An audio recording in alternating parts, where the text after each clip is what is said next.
তো হ্যালো বন্ধুরা, আমাদের ফেসবুক জগতে, সোশ্যাল মিডিয়ার জগতে যে আমাদের মোনা রয় ছিল, উনি একজন ভাই, আমাদের প্রাণের প্রিয় ভাই।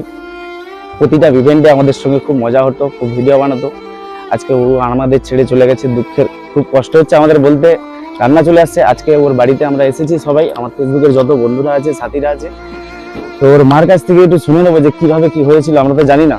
আর আমাদেরকে যদি প্রবলেমের কোথাও যদি অসুবিধাও থাকতো আর্থিক দিক দিয়ে, আমাদেরকে যদি আগে থেকে বলতো, তাহলে আমরা যতটা পারতাম আমরা হেল্প করতাম। তো এটাই হচ্ছে মোনা ভাইয়ের আমার মা। আমি চাইবো আপনি এদিকে আসুন, লাইটটা আসছে তো, একটু বলুন যে কিভাবে কি ঘটে গেছিল। আমার দর্শক ফেসবুকের যারা বন্ধুরা আছে, যারা কিঞ্চিত আমাদেরকে হেল্প করেছে। সোমবার দিন হঠাৎ শরীরটা খারাপ করে, সকালে আমাকে বলে, মা আমার খুব শরীরটা খারাপ করছে, আমাকে হসপিটাল নিয়ে যাবে। আমি বলি হ্যাঁ ঠিক আছে নিয়ে যাব। তো আমাদের একটা সরকার থেকে একটা ঘর বেরিয়েছে, তার জন্য একটা কাগজ আমি জমা দিতে যাই 11টার মধ্যেই। এসে আমি আমার ছেলেকে নিয়ে যাই, নিয়ে গিয়ে ডাক্তার দেখিয়ে ঘরকে যখন ফিরিয়ে নিয়ে আসি তখনও ভালো ছিল। তারপর তার ঠাকুমা দুটো ভাত দিয়েছিল, ওষুধ খেয়েছে, ওষুধ খেয়ে আমার পাশে শুয়েছে। বলছে মা আমার এবার গা বমি বমি করছে, আমি বমি করবো। ঠিক আছে, বমিও করলো সবই। তারপরে বলছে যে মা আমি আর ঘরে থাকবো না, আমাকে এক্ষুনি হসপিটালে ভর্তি করো, আমার যেমন জীবন বেরিয়ে যাচ্ছে, আমি যেমন আর থাকবো না।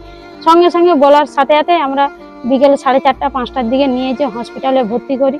হসপিটালে ভর্তি ছিল, তারপর অক্সিজেনে দিয়েছে, সিলাইন টিলাইন সবই চলেছে, সবই কিছু। যত রাত হয় তত তার যন্ত্রণাটা বেশি বাড়ে। বাড়ার পরেই সে তখন হসপিটাল থেকে বললো যে এফআইআর করে দিচ্ছি, তোমরা নিয়ে চলে যাও মেদিনীপুর।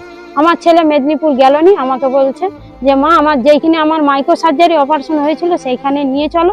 তো আমি সেইখানে গেলে ভালো হয়ে যাবে। কিন্তু আমার ছেলেকে আমি বলেছিলাম যে বাবা 3 ঘন্টার রাস্তা, তুমি জার্নি করতে পারবে না। সে তার মনে জোর ছিল যে বলে হ্যাঁ মা আমি সবই পারবো, আমাকে তুমি শুধু গাড়িটাকে ঠিকঠাক করে চালিয়ে নিয়ে যাবে, আমি চলে যাবো ঠিক। কিন্তু উলবেড়ার পোলটা পেরাতে গিয়েই সে তার দেহটা রেখে দেয়। তো দর্শক বন্ধুরা শুনলে ওনার মার বক্তব্য, ছেলের কাহিনী, কিভাবে ছেলেটা হারিয়ে গেল, মার কোল খালি হয়ে গেল। আর আমরা যে জন্য এসেছি, নমস্কার বন্ধুরা, আমরা এসে গেছি সেই মোনা ভাইয়ের ঘর। সোশ্যাল মিডিয়ায় কাজ করতে যে ভাইটা আমাদের ছেড়ে পরলোক গমন করিয়াছে। আর আমরা ফেসবুকের জগতের মানুষের কাছে কিছু আমরা একটা স্ক্যানার দিয়ে সাহায্য হাত পেতে চাইছিলাম। তো অনেক মানুষই আমাদের হেল্প করেছে।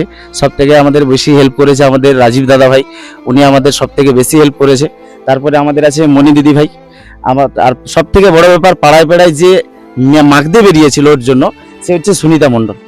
এই দিদি ভাই পাড়ায় পাড়ায় মাগদে বেরিয়েছে। ফেসবুক জগতের মানুষ আমরা এইভাবেই ভালোবাসা দিই, সবাইকে পাশে থাকি। তো যাই যতটুকু আমরা পেরেছি, তো দিদি ভাই আমাদের তুলে দিচ্ছে মোনা ভাইয়ের মায়ের হাতে। আপনি একটু দেখে গনে এখানেই বলে দিন আমাদের দর্শককে যে হ্যাঁ এটা বাস্তব ঘটনা, আপনি টাকাটা আপনার হাতে আমরা তুলে দিতে এসেছি, পেয়েছেন।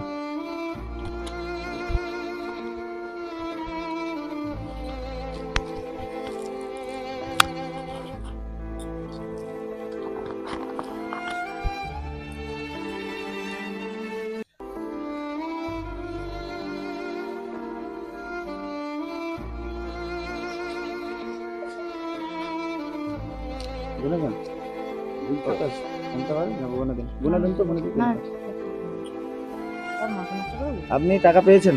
হ্যাঁ পেয়েছি। আপনি খুশি তো? হ্যাঁ, মনার শেষ কাজের জন্য সবাই যে এসে পাশে দাঁড়িয়েছে, এইটার জন্য অনেক ধন্যবাদ। তো বন্ধুরা, তোমরা অনেকেই কমেন্ট করো যে এগুলো স্ক্যাম চলছে, এরকম কিছুই ব্যাপার না।